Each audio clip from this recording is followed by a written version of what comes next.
tassa bhagavato arahato samma sambuddhassa. Namo tassa bhagavato arahato samma sambuddhassa. Namo tassa bhagavato arahato samma sambuddhassa. Buddhang dhammang sanghang namasami. Well, I hope that you all feel a little bit tingly right now. In a good way, not like a heart attack kind of way. But yeah, it's fascinating to feel impermanence like that from the inside. So I thought today to start off asking everybody a question. And this is not a rhetorical question. And it's a question which you may have heard before. You may have heard it from like a blunt coworker or from like a male businessman on a plane or a female business person on a plane or from your second cousin at Thanksgiving. They've got mashed potatoes in their mouth. And the question they ask you, they ask me all the time because I'm wearing the outfit, but they've gotten the feeling because maybe you've got a Buddhist hat or you've just been doing Buddhist stuff, but they get the feeling that you're Buddhist-ish, at least. And the question comes, and again, non-rhetorical. I would love to have, if anybody has quick wisdom, please raise your hand and I'll call on you to answer. Because it's a hard question, and it's good to have let's share our group knowledge on this. But what do Buddhists even do, anyways? What do Buddhists even do? What do Buddhists even do? Answers. Because that's what they do. They look at you. They ask that question. What do Buddhists even do?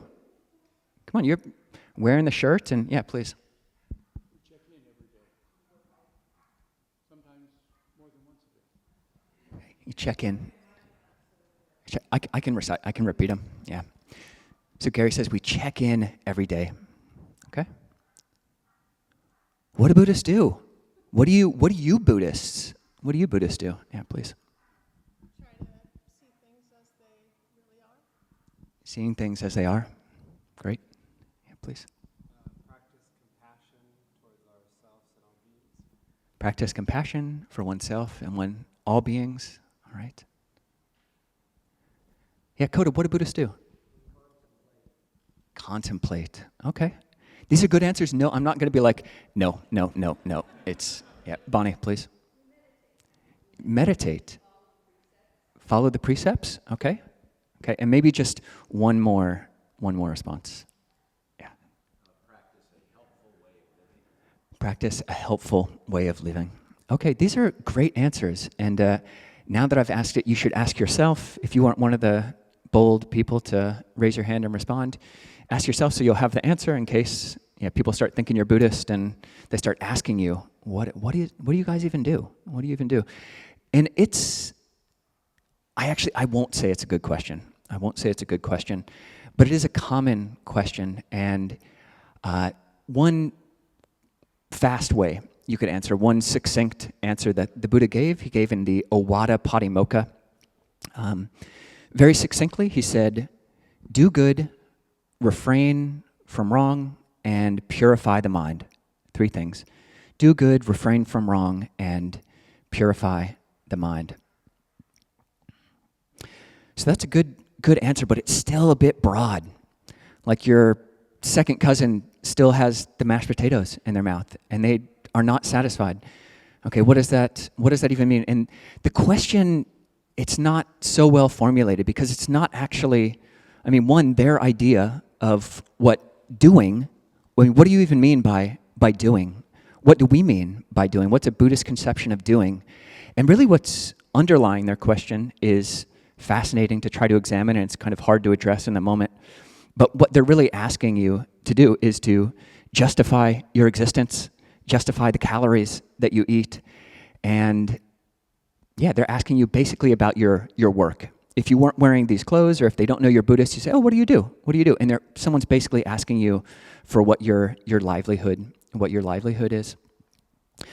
But I think it's good to actually stop, and it's good to have an answer for questions that people are likely to ask us along this path, but it's also good to be able to ask ourselves these questions and how would we feel good about the answer.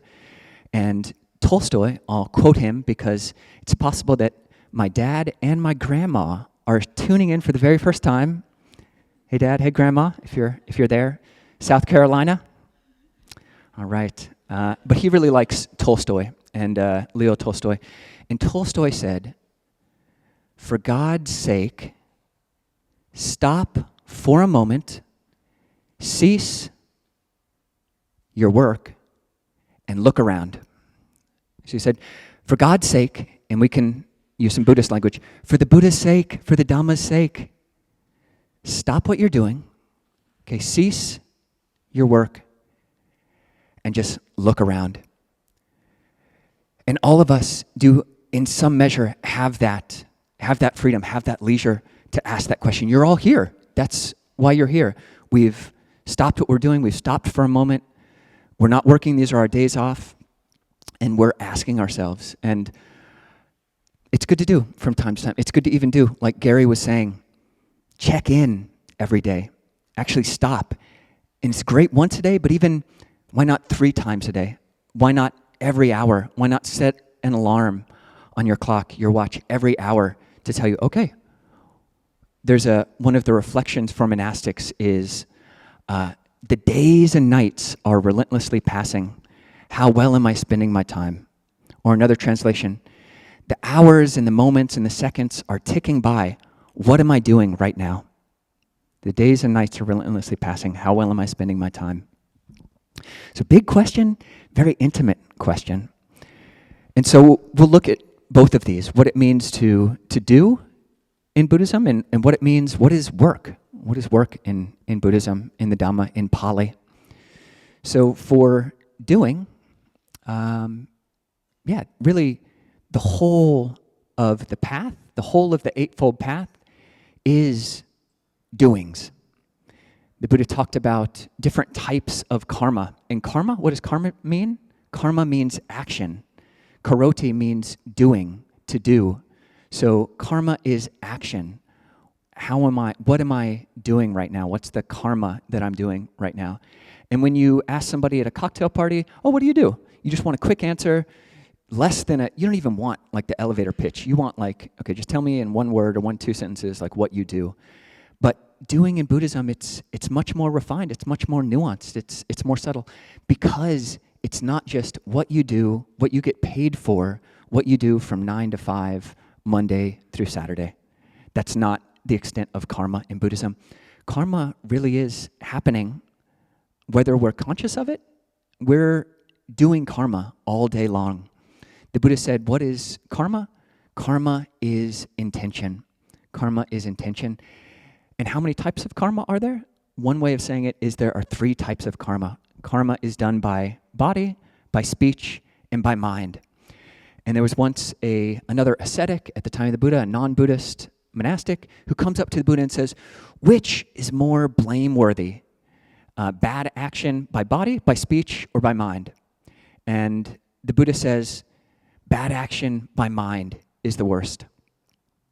And the Buddha then asks this person, what do you think is the worst? Bad action by body, by speech, or by mind? And they're like, no brainer, it's by the body. Obviously, you can see that. People get killed by the body. And the Buddha says, okay, are you sure? Do you stand by that? And the guy's like, yeah. And then are you double time? You sure? Yes. 3rd time. Okay. And the Buddha gives a great formulation for why mental effort, the intentions, are really, on one level, more important, are more foundational than the physical actions that we do. Take the example of a knife going from being held by one person's hand into another person's belly. If the intention is that of a doctor going into that belly to say, I'm going to cut out this cyst, and then the person dies. Okay, that's one, not at all the doctor's intention. Their intention was one of compassion. How can I do what's best for me?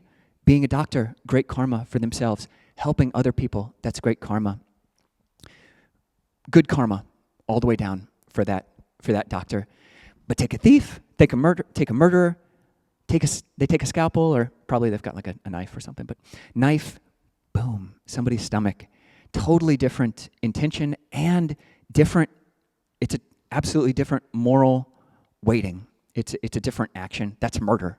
Whereas the other one was, accidental death based on good intentions.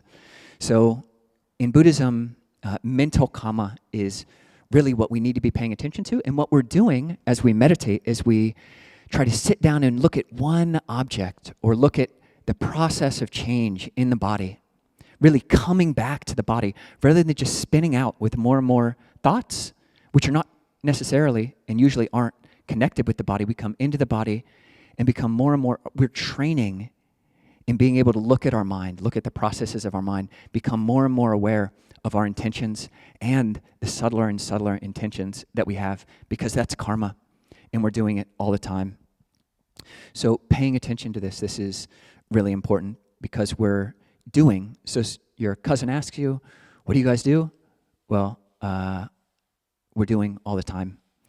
This, me talking to you right now, you listening right now is karma.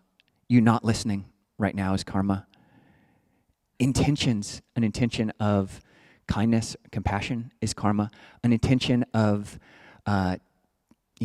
mean skepticism, the meanness, both of them are karma. But the greed, anger, and delusion that we have is the negative mental karma that the Buddha told us to be wary of, because in the popular Thai aphorism, tam di dai di, tam chua dai chua, if you do good, you'll get good results. If you do bad, you'll get bad results. And what that's talking to is mental action, intentions. If you have good intentions, then the results will be good at some point in the future, and to some extent in the present moment. So that's, very broadly speaking, that's what we do. All of us, whether we're Buddhist or we're not Buddhist, or we're Christian or we're non-religious, you're a nun, whatever you are, we're doing action. We're having intentions all the time. And that's important, and to realize the importance of that. The Buddha in the Dhammapada says, the first verse of the Dhammapada says, mind precedes all phenomenon. If you speak or act from a corrupt mind, then suffering will follow, like the wheel, the hoof of the draft animal in front of it, the hoof of the ox. The ox is pulling the cart. So that's how suffering, this heavy karma, which just churns. If you speak, act, think from a mind which is kind of corrupted by greed, anger, and delusion, then you'll just get grinded up with suffering, the Buddha says, in the future. And second verse is, mind is the forerunner, mind is chief, everything proceeds from mind. If you speak or act from a pure mind, from a mind of loving kindness, of generosity, from a pure mind, then happiness, sukha, that follows like a shadow that never leaves. And if you were in super hot India at the time, you want that shadow and you never want it to leave. So that's great. If you're in Seattle and it rains all the time, you might want some sunshine, but you do good, and then the good results will follow. So that's karma. But this work, so the whole reason I was thinking at all in this to talk about work was because Monday was, anybody, this past Monday? Labor Day. Yeah, I knew that too. But it took me to be sitting for meditation 10 hours a day on Labor Day to even ask the question, what is Labor Day? And why do we not work on the day that's supposed to celebrate work? And what am I doing? I'm like meditating for 10 hours with a bunch of other Zoom great people. What are we doing? Like, are we the ones who are working? Is there an equivalence by meditation is definitely work, and grilling and throwing hot dogs is not work? I mean, what is work? And this is more complicated because the English word is complicated. Work can mean just effort. So the factor of the Eightfold Path, which is right effort, sometimes work or labor just means effort. So that effort that we're doing, the work we're putting in, that is work. And we're doing that. We're exerting effort all the time as well, even if the effort is one of just getting better and better at letting things down. Until we reach Nibbana, Nibbana literally means cooling. It's a full putting down. Another synonym, another name for Nibbana is letting go, the full letting go, the full dropping. And what are you dropping? You're dropping this absolute compulsion, which all of us have to grind, the grind set, just constantly going. And we don't know how to stop it. And it just eats away at us and it churns away. And what we're doing in meditation is just slowing that grind down. If we can, to some extent, it's like neutral, shifting your car into neutral to some extent. Some forms of meditation is training your capacity to say, even if the mind is churning, the gears are moving, I'm experiencing greed and anger. You can train yourself. This is a meditative move. It's a specific kind of meditation. Not all meditation is doing this, but it is the meta-awareness, which you can put yourself in neutral. Okay, there is greed, there is anger, but I'm actually untouched. I'm untouched by it. The gears are still moving. There's still action going on one level, but I'm less touched. On the level of jhana or samadhi meditation, you really are working with those gears to slow them down. You're working at lubricating the gears of the heart. You're working at really letting up all the causes, all of the thinking. What jhana is, what samadhi is firm foundation of mindfulness, which is not just constantly stirred up. We don't know how to not think. We're obsessed with that. And this other form of meditation, samadhi, is one of getting better and better at doing less and less.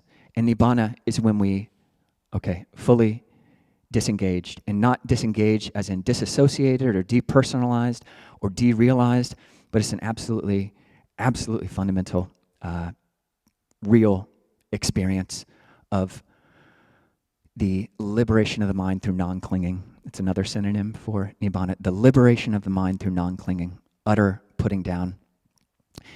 And before then, we're doing the karma, which leads to the end of karma. That's the Eightfold Path.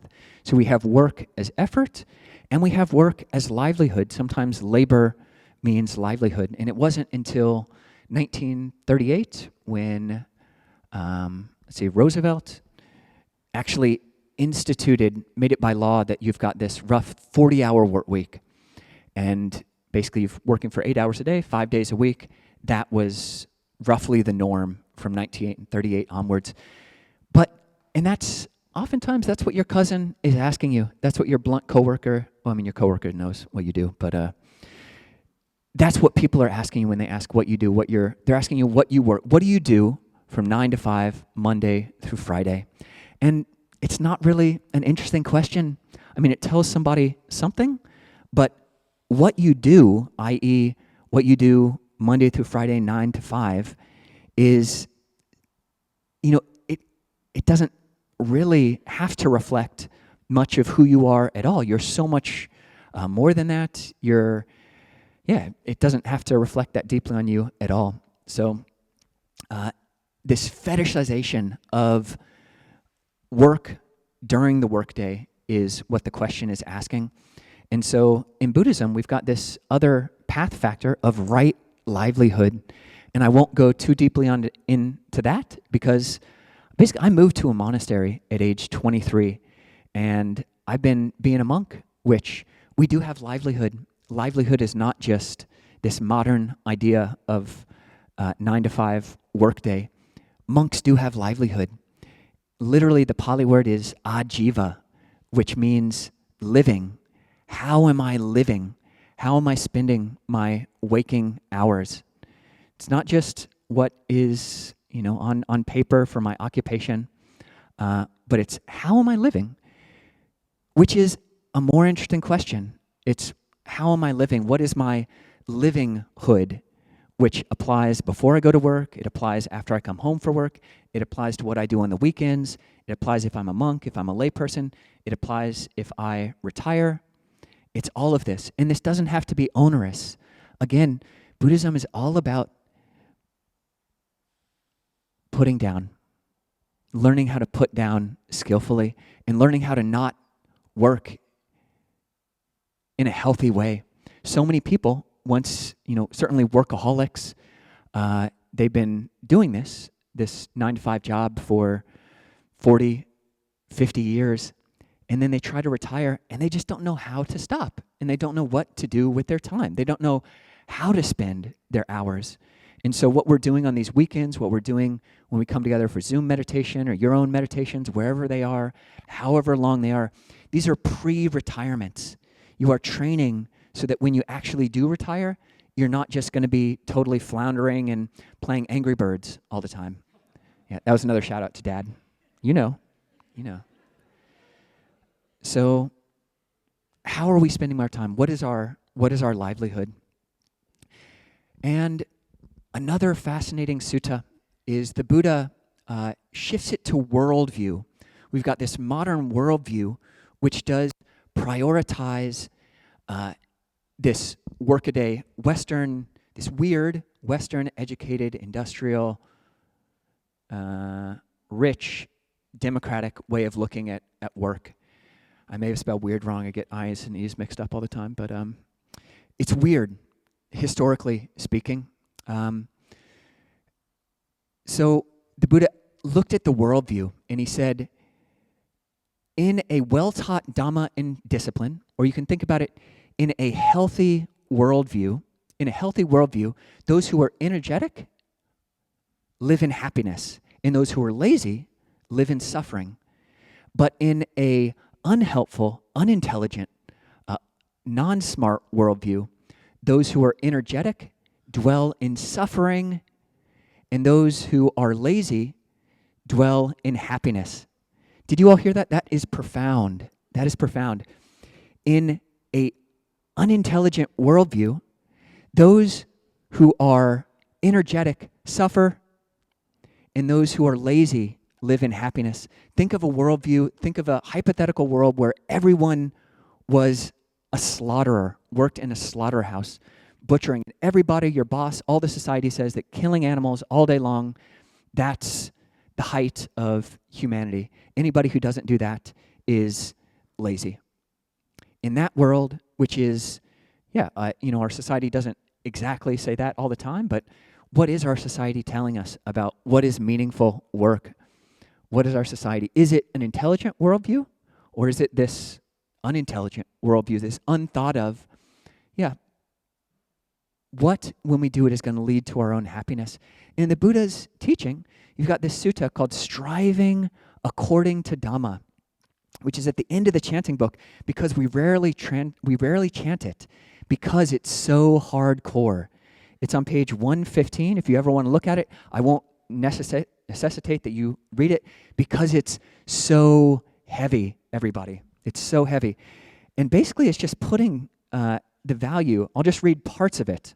So, this is enough for a practitioner who has gone forth out of faith to arouse their energy thus.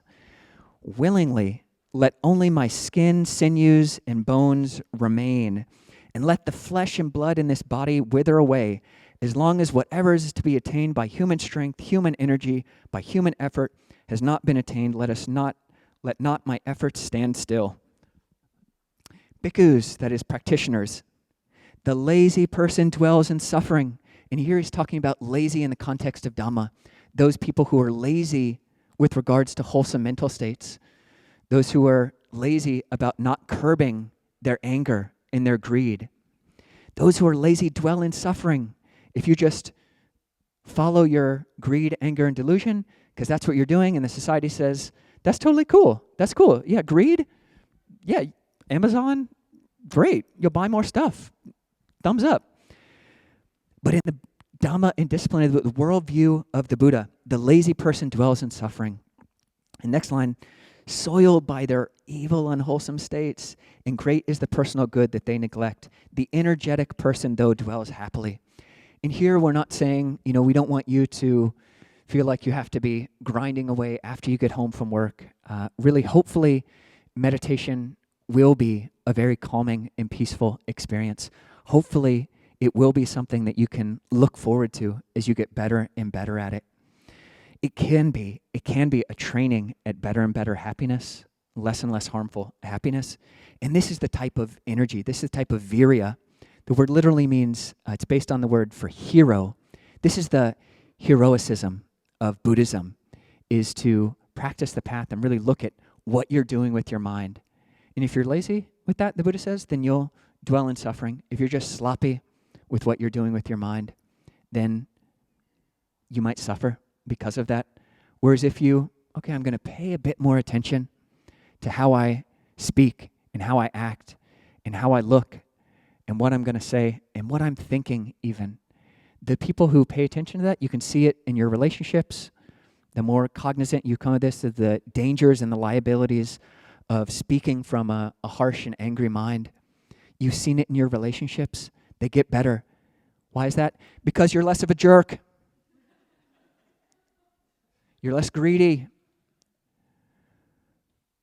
So this is the type of happiness and the type of peace that we can practice on this path.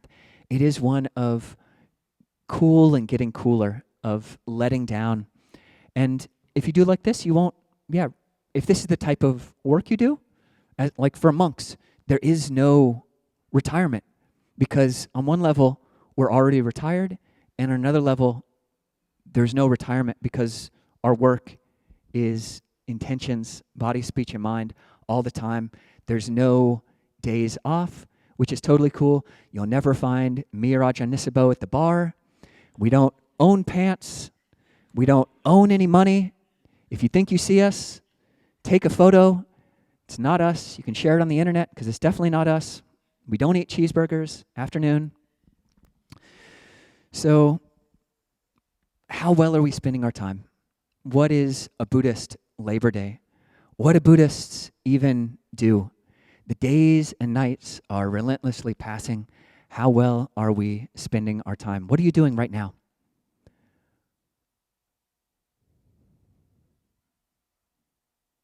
Because we want happiness. Okay, all in the talk there. หันธรรมยังธรรมคถาสาธุการังทดามาเสสาธุสาธุสาธุอนุโมทามิ Thank you. And just to say, it really isn't about the externals that you're doing. Like, it's not necessarily the case that just someone sitting with their eyes closed is better than someone at their 9-to-5 job, working at whatever they're doing, programmer or manual labor. It's not necessarily the case that the exterior forms are better one or the other. Some can be meditating with a mind totally full of their next Amazon order or their next whatever, the next mean thing they're going to say to their spouse. And the person working at a 9-to-5 job really can be doing a lot of good. They're doing it because they love what they're doing. It's a skill, and they're doing it for their families. They're doing it for themselves, or they're just doing it for an ends to be able to do other good things with that money. And it's not necessarily the case that even all monks are meditating all the time. Kind of the grandfather of our lineage right now, Lumpur Liam, is a worker monk. He definitely meditates very deeply, but also he's in his late 80s, and he's still on the construction site, like every day. It's amazing to see him work. It's amazing to see him work because he is really working from this kind of Tolstoyan position of stop for a moment and cease what you're doing and just looking around. He's not at all working from a place of compulsion. He can stop, and he is stopped anytime, all the time. So just wanted to say that, not to fetishize either the work side of things, the workaday thing, or the form of eyes closed meditation. And with that, open things up for questions. If anybody in person had any questions or thoughts, and also on Zoom, if you've got questions, you can raise your hand. Yep, please. Oh. Thanks, Greg. Bravo.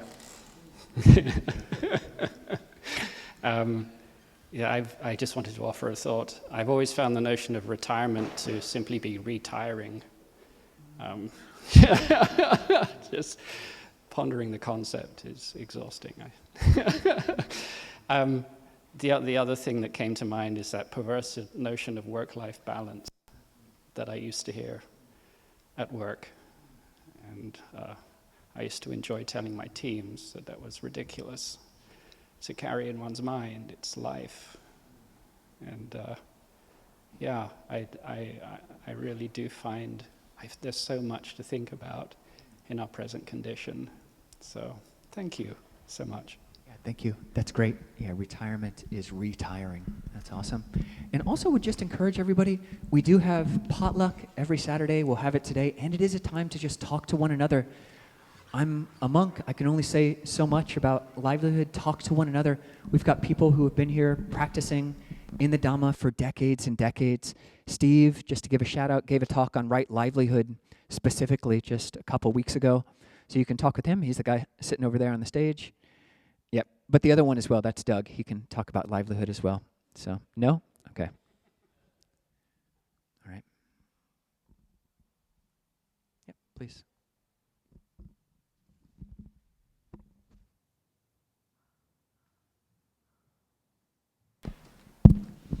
Thank you. Yeah, thank you for that talk. So what I'm wondering about is we all have these defilements arising all the time, but they turn into karma through action and intentionality. So where are we kind of working with this, and where can it be most effectively altered? Yeah, extremely good point. Extremely good point. We all do have, if we're not yet enlightened, we still do have mind states, thoughts of greed and anger that come up. And that is not present moment karma. That's what's called vipaka karma, or results from the past. So every moment, we've got a couple things going on. We've got the results from the past. Like this body is past karma, resultant karma. And those thoughts, the first thought of, I don't like that guy's hair, or I love that guy's hair, or whatever it is, that thought from the past is just past karma. And what the present moment karma is, which is the karmically significant part that we need to watch out, is the next thought, what we do. So one thought comes up of maybe greed or anger, or just a nice thought. And if it's just a nice thought, a pleasant thought, a skillful thought, then you could just let that go. The Buddha gave a simile. It's like if you've got wholesome, beautiful, friendly thoughts coming up, it's like a cow herder just whose cows are behaving well, and they can just chill out by the tree and just watch. Okay, there's my cows. And they're all there, no worries. Whereas if you've got thoughts of greed and anger coming up, it's like the cow herd who has to really, take out their, very gentle stick and, tap them this way and that. You got to take care of what the cows are doing. So that's the next thought. That's what's karmically potent. So definitely don't beat yourself up for the thoughts that arise in the mind, but do take care about that second thought, because that's our feeding. That's the fuel that we're adding to the whole situation. So that's the line. Definitely why we have these precepts, the precept of not killing, not stealing. So I had a Zen friend, actually, Zen priest friend, tell me, I don't know what you're talking about with precepts. We just have one precept, which is be empty. Just come from a pure mind, be empty. And I said, that's very interesting, because all of the precepts, the ones people recited them, if you recited them, 5 precepts are all about physical actions with the body or with the mouth. Killing or stealing or sexual misconduct or lying, words, you've opened your mouth, let it out, taking intoxicants. These are all physical actions. And that is easier to get our mind around. That's a pin around which we can keep all these cows safe from us, and it's not bothering anybody else either. Even if there is a thought of anger, I'm not going to speak from that. I'm going to watch. If it's an intelligent discernment of something that somebody did which needs to be corrected, I can watch that and speak skillfully, not from the mind that's on fire. So I'm not going to speak. I'm not going to lie. I'm not going to speak harshly. That's a refinement on that 4th precept. And certainly I'm not going to do physical violence. So we're cutting those off and getting better and better at that. But we need to get faster and faster at even that second thought, because we've just been careless and haven't had good moral or mental hygiene, and just, oh yeah, one thought comes up, and society doesn't say there's any detriment in thinking angry thoughts, or we might even get well paid for it. So, but here, seeing the liability of these things, next thought, second thought. Yeah, good question. And maybe just one more small question, and then we got a special surprise. I actually don't have a question. This is your dad and grandma's first time can I, on behalf of the community, say a big thank you? Is that all right with y'all? You want to say it all at the same time? No, that would be weird. I'm a grandma from the South, and when I think about the impact, do you know that song, This Little Light of Mine? I think about the ripple effect of having a little grandson and raising him in that bright light, and the way I can't imagine what you were like, but I can actually, as a little boy, a son and a grandson. And I just want to thank your grandma and thank your mama and your daddy, and the generosity and bright light that you bring to our lives and the ripple effect of that, to thank your family and everybody and all your teachers, and the love and kindness and compassion you show to all of us. That came from somewhere. That's deeply rooted in love and kindness, and we are so very grateful to your family. Nice. Sue, that was so kind, and thank you, everybody. Do you hear that, Grandma? Hear that? Your little hellion made something of himself. Yeah. And pretty much I was just like I was then, except I had hair parted in the middle. Yeah. It wasn't that cute. It wasn't. But thank you. That's so sweet. And we really are like the karma that all of us are planting. We really are. We're all ripples, and that's the importance of like every single karmic act that we're doing. They are ripples, and they do have effects. And I'm really grateful to be part of a community like this, because the ripples do definitely go both ways. And Ajahn Nisabo and I are definitely very gratitude to be looked after so well, both physically. You're all providing every single calorie, every single morsel that we've eaten for the last 20 years has been a gift, and all of your kindness is really extremely heartwarming and makes us want to keep being monks. So